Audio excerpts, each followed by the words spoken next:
నమస్కారం NCN news కి స్వాగతం. నా పేరు హరిప్రియ. ముందుగా బులెటిన్ హెడ్లైన్స్ చూద్దాం. ఉపాధి హామీ పనులు సమయంలో తగిన జాగ్రత్తలు తీసుకోవాలి. కలెక్టర్ మాధవీలత. రాష్ట్ర ప్రధాన కార్యదర్శి కెఎస్ జవహర్ రెడ్డి వెలగపూడి సచివాలయం నుంచి జిల్లా కలెక్టర్లతో త్రాగునీరు సరఫరా, ఉపాధి హామీ పనులు, విద్యుత్ సరఫరా అంశాలపై వీడియో కాన్ఫరెన్స్ ద్వారా సమీక్ష నిర్వహించారు.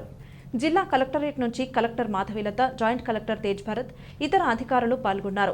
ఈ సందర్భంగా కలెక్టర్ మాధవీలత జిల్లా ప్రగతిపై సమీక్ష నిర్వహించి అధికారులకు దిశానిర్దేశనం చేశారు.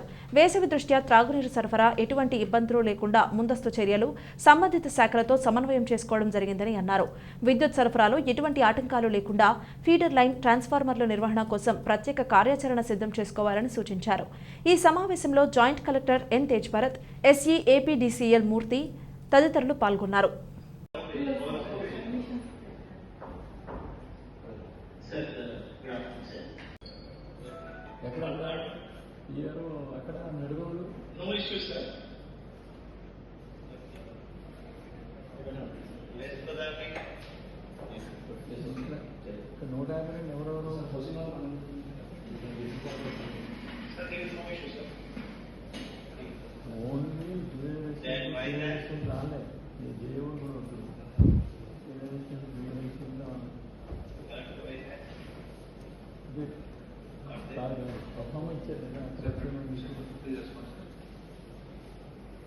శ్రీకాకుళం